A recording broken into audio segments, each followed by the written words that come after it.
Itu supportnya dalam bentuk apa? Saksikan. Pilihkan jawaban pertanyaan.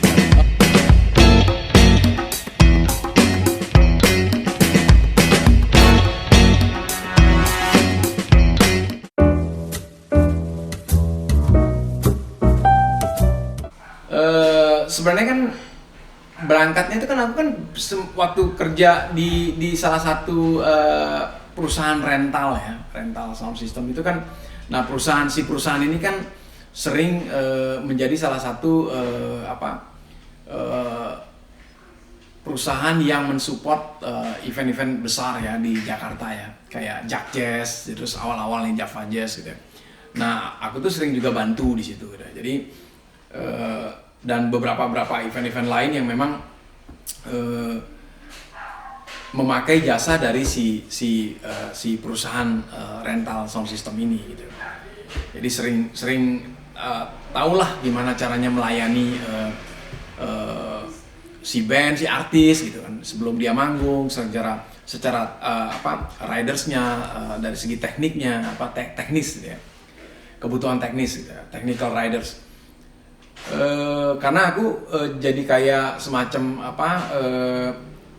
perwakilan dari si perusahaan ini gitu ya. Meskipun aku kerja di perusahaan ini, tapi lebih ke touch dengan berhubungan dengan si artis maupun dengan kliennya gitu. Jadi di situ banyak belajar.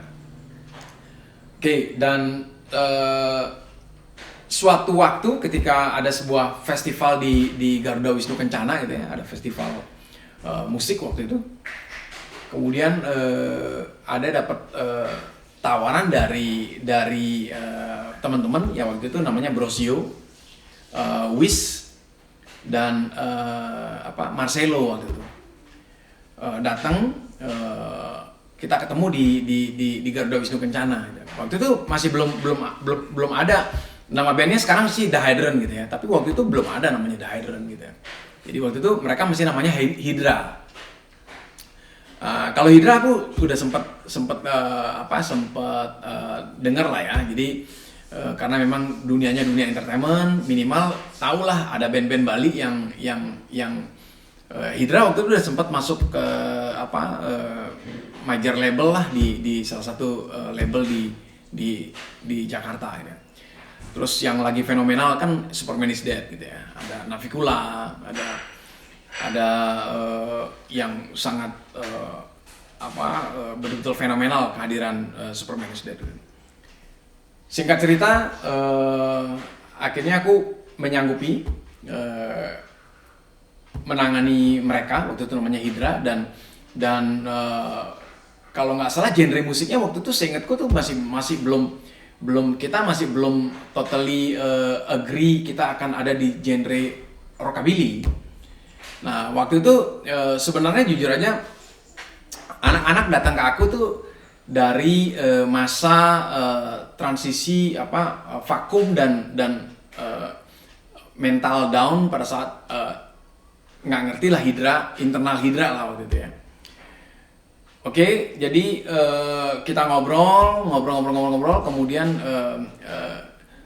si Wis waktu itu memutuskan bahwa referensi musik-musik yang akan dimainkan oleh grup baru ini adalah ini gitu ya.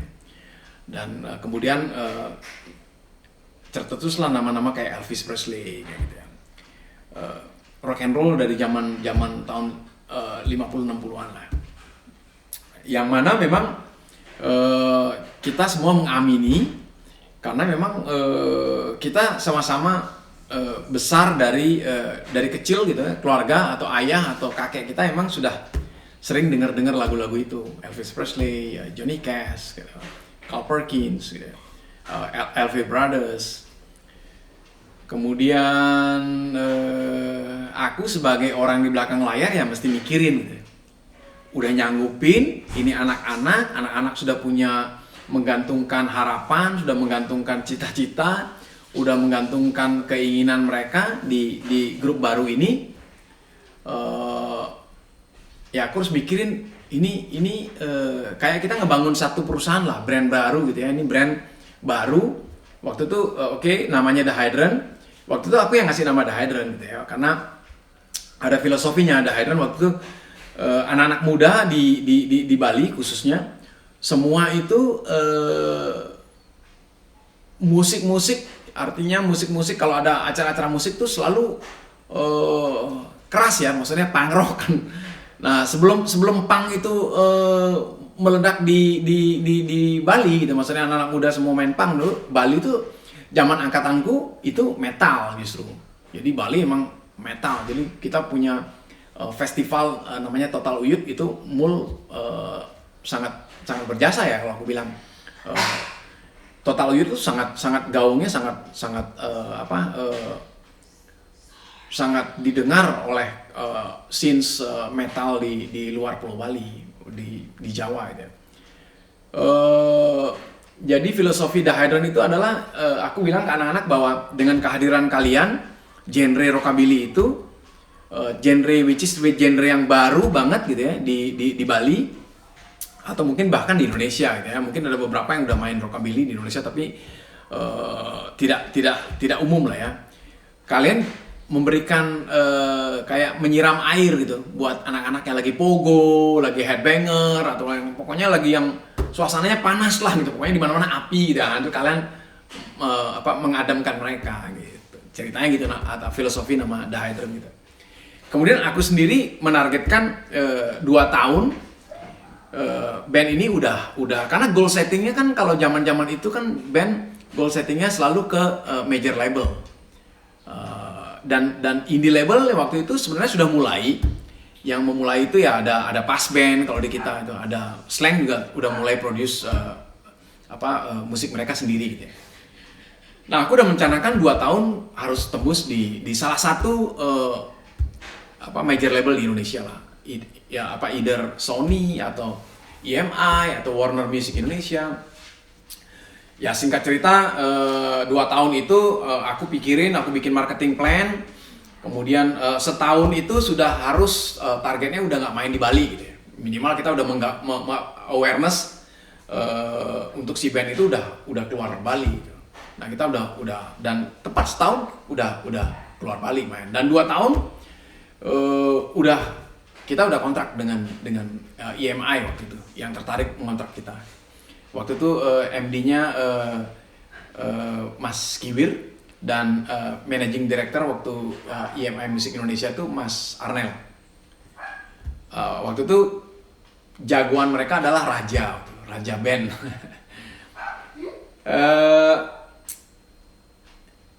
Itu salah satu band. Akhirnya 2 tahun setelah berjalan 2 tahun sudah major label, kemudian udah mulai jalan tour lah ya.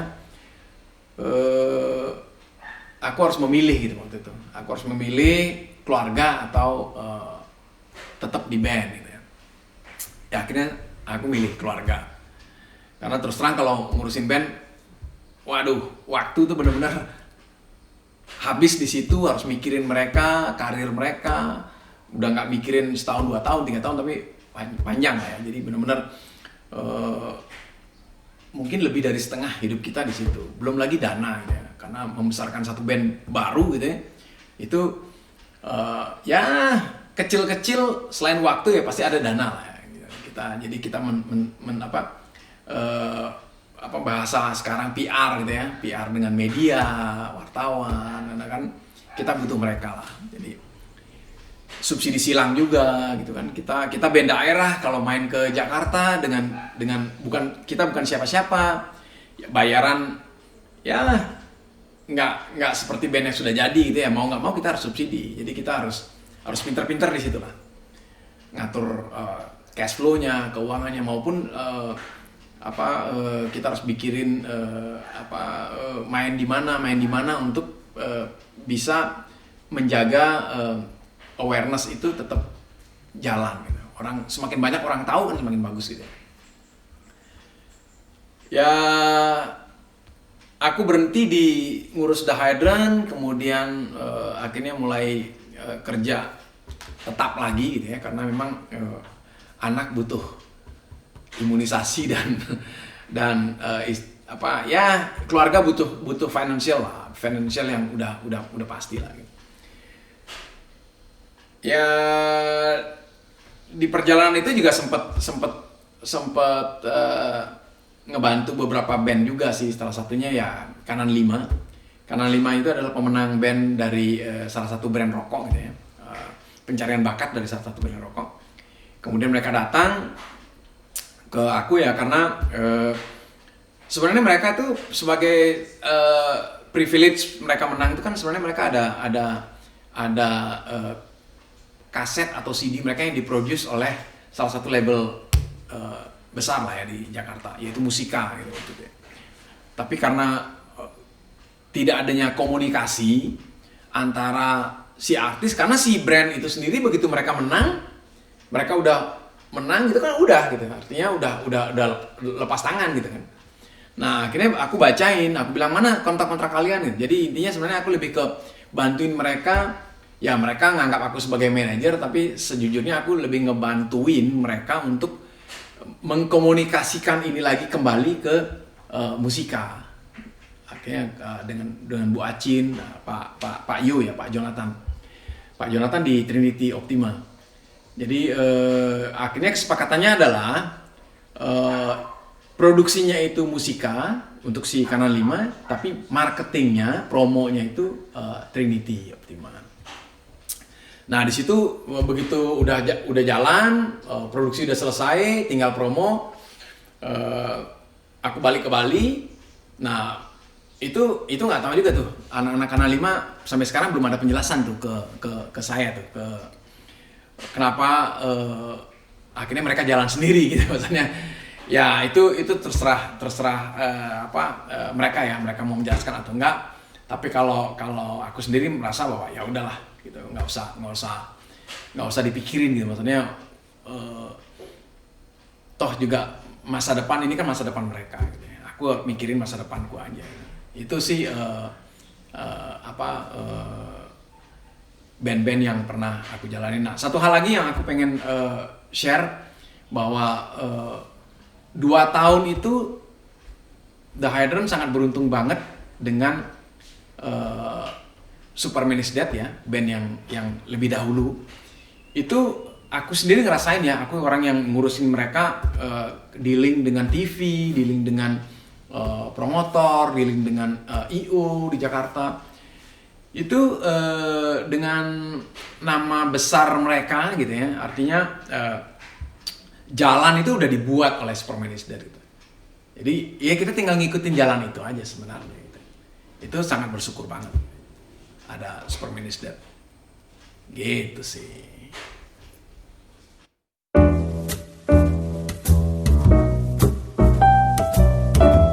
Dunia event seperti apa ya? Jadi mungkin pertama-tama yang aku mau jelasin ya buat adik-adik atau teman-teman atau saudara-saudara semua yang pengen bekerja di dunia event atau dunia entertainment, sebenarnya jangan takut gitu ya, jangan ragu gitu, karena dunia event atau dunia entertainment itu bisa kok kalian menaruh atau menggantungkan hidup kalian di sana gitu. Karena itu adalah bagian dari pekerjaan. Jadi pekerjaan itu nggak hanya pegawai negeri gitu, pegawai bank, TNI atau Polri gitu ya. Jadi di dunia event sendiri itu banyak banget pekerjaan-pekerjaan yang bisa kalian isi gitu ya. Kemudian yang bisa aku share tuh gini, di rental kan juga di situ aja udah ada beberapa bagian kan. Kalian kalau suka lighting masuk di tim lighting, kalian suka sound masuk di dunia sound, bahkan ada dunia panggung di situ. Panggung sendiri ada rigging, dan kebutuhan event makin besar, makin banyak dan makin kompleks gitu ya. Itu di dunia rental gitu ya. Kemudian di dunia event organizer sendiri kan banyak banget juga di situ ininya pekerjaan-pekerjaan yang bisa dijalani gitu kan. Kalau sebenarnya gini, kalau buat event itu gampang atau enggak sih? Ya gampang susah gitu. Yang paling susah sih duit sih. Nah, kalau idenya sih keren-keren, kalau nggak ada duit nggak bisa jalan tuh event gitu. Jadi kayak aku nih punya duit gitu ya. Punya duit pengen datengin katakan Beyonce gitu ya, atau siapalah, Rolling Stone gitu ya. Nah, dari segi dealing dengan artisnya sendiri kan, itu kan ada juga pekerjaan yang namanya agency kan. Nah, biasanya Asia lain, kemudian di Eropa gitu ya, tergantung, atau kita mungkin direct langsung ke agensinya yang di Eropa atau di Amerika gitu. Itu kan juga bagian dari pekerjaan. Nah, begitu artis dapat, kita harus cari sponsor. Nah, tim sponsor sendiri kan juga itu bagian dari pekerjaan gitu ya. Artinya teman-teman dari dunia advertising agency atau yang bekerja di perusahaan-perusahaan sebagai marketing itu bisa gabung di situ untuk urusannya ya cari sponsor lah gitu. Nanti setelah itu sudah kesepakatan sponsor apa? Nah, ini kan perlu orang di bawah yang untuk mengeksekusi kan. Nah, orang mengeksekusi itu sudah ada orang produksi dan show management yang ngejalanin acaranya dari rehearsal, dari sound check segala macam. Itu udah show management sampai show-nya gitu. Di situ juga ada security. Kemudian ada general affair yang ngurusin perizinannya, venue-nya segala macam. Itu sebenarnya bagian-bagian dari pekerjaan-pekerjaan yang ada di dunia event itu sendiri gitu ya. Kalau di corporate kan biasanya kalau kayak satu corporate gitu kan, corporate besar kayak Unilever gitu kan. Nah, dia kan tiap tahun pasti ada yang namanya company gathering atau employee gathering atau ada yang namanya untuk launching produk gitu kan. Nah, itu kan dia perlu event organizer juga. Nah, event organizer sendiri itu juga di dalam itu kan juga ada banyak bidang juga di situ, termasuk ada show management, ada orang produksi gitu ya. Kemudian ada orang AE-nya, account eksekutif yang berhubungan dengan si klien Unilever itu sendiri gitu ya. Kalau kedepannya sih aku pikir begini, satu jabatan gitu ya, jabatan yang namanya event konsultan gitu ya. Jadi event konsultan kayak perusahaan-perusahaan besar itu, dia kalau mau katakan mau bikin company gathering atau mau bikin employee gathering atau mau launching produk atau wedding dah, katakan wedding planner gitu kan. Ini event konsultan. Nah, isi event konsultan ini kan dia dari segi konsep, dari segi pendanaan itu, dari sampai eksekusi dia mensupervisi gitu ya. Nah, itu satu jabatan yang mungkin kedepannya mungkin akan banyak ya diperlukan ya untuk di dunia event gitu ya. Jadi event konsultan itu lebih ke kepanjangan tangan dari si company atau perusahaan atau si orang yang mau nikah itu atau orang yang punya duit yang mau bikin acara, dia di tengah-tengah kan, kemudian dia akan bersentuhan langsung dengan pihak ketiga which is itu adalah pekerja-pekerja gitu ya. Artinya outsource yang seperti perusahaan rental, dari rental dari genset, lighting, sound system, sampai manpower ya, dari security segala macam lah. Itu si event konsultan itu selain rekrutmen juga dia harus bertanggung jawab dengan budgeting gitu ya. Karena si benefit dari si perusahaan itu memakai jasa si event konsultan itu kan dia bisa squeeze budget juga. Bisa squeeze manpower juga. Kan kebayang kalau dia sewa IO gitu ya, yang ya IO sekarang kalau dia mau di luar kota, IO kan nggak mungkin terbang sendiri kan. Dan pasti berbanyak gitu kan. Itu kan dari cost akomodasi penerbangan itu udah tinggi gitu kan. Kalau event konsultan cuma satu, dia berangkat kemana-mana, nanti di event konsultan itu yang akan setup di daerah masing-masing gitu kan, di beberapa kota yang akan dijalanin gitu ya. Dari segi saving cost kan udah pasti gitu ya. Tapi dari segi kreativitas itu juga si event konsultan, kalau aku membayangkan orang orang yang kompleks, multitasking, yang punya pengalaman di teknis produksi, kemudian di show management, kemudian karena show management kan lebih ke tahu lah cara mengeksekusi sebuah event gitu ya. Dan kalau lebih bagus dia punya background marketing di advertising agency juga gitu. Dia how to treat klien juga kan. Klien kan juga macam-macam gitu ya. Karakter klien gitu. Kompleks banget sih. Jadi mengerti dengan dunia kreatif juga gitu kan. Dia harus mikirin kreatifnya juga gitu. Gitu sih ininya. Banyak banget sih kerjaan yang bisa digarap di situ gitu.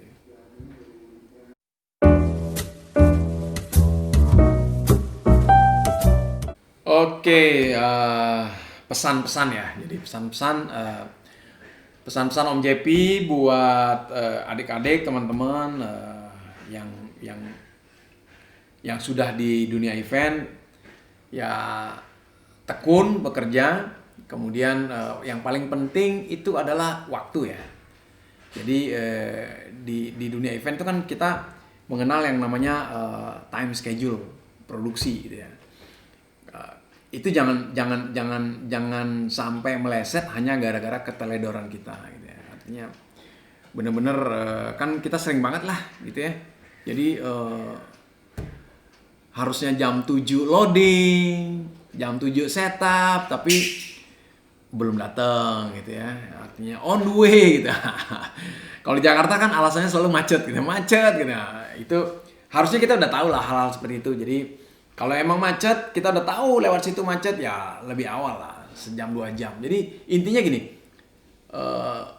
profesional itu kan artinya tanggung jawab gitu ya. Kalau kita sudah mengambil tanggung jawab pekerjaan, ya kita harus benar-benar komit gitu ya. Artinya jam 7 setup, jam 7 loading, ya jam 7 kita harus sudah minimal sejam atau setengah jam sebelum jam loading setup, itu kita sudah ada di sana gitu. Karena kan berkenaan dengan venue kan juga mahal kan. Maksudnya si klien nggak bakalan mau kan kalau di-charge lagi gitu kan.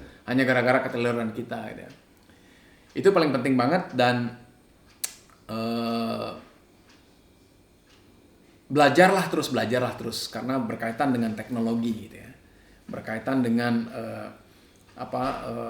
dunia kreatif kan nggak ada batasnya sama sekali. Semakin kita mencari dan semakin akan ada terus gitu. Itu di dunia kreatif. Nah, buat teman-teman yang lagi bimbang atau ragu, ini yang masih zaman Om JP dulu tuh, yang masih suka bolos, masih kerja tapi bolos gitu, ikut event gitu, masih setengah-setengah, ya tinggal diputusin gitu. Kalau kalian happy di dunia pekerjaan yang kalian gelutin sekarang, yang mana yang kalau lebih happy di event, ya Om JP sih ngarepin udah di event aja, difokusin, diseriusin di situ gitu. Dan itu sekarang sudah sangat kita bisa menggantungkan hidup kita di pekerjaan di situ, di event itu. Karena kan nanti di event kan katakan gini deh, di show management gitu. Pertama sih jadi kru gitu ya. Kru ngurusin logistik katakan gitu. Logistik itu bisa makanan kru, konsumsi di kru atau konsumsi dari pengisi acara gitu ya. Atau konsumsi dari semua yang ada di sebuah event itu. Tapi lama-lama dia bisa mikirin event ini butuh HT atau butuh clearcom ya. Nah, jadi dia invest beli, dia sambil jalan nge-crew tapi sambil nyewain HT gitu. Itu kan celah-celah yang berkembang gitu. Nanti kan dia kan karirnya kan pasti makin lama makin ngambil kerjaan yang lain lagi gitu kan. Showdy atau stage manager, atau nanti suatu saat bisa aja dia jadi promotor musiknya gitu. Dan jangan takut salah gitu. Dulu Om Jimmy pernah belajar promotor dengan pede, yakin bahwa akan untung banyak, ternyata salah besar, bahkan rugi sampai jual motor, sampai jual kamera apapun yang ada gitu. Jadi kan harus bayar apa orang-orang sound system, orang-orang dari lighting segala macam. Jadi jangan takut salah gitu. Harus berani.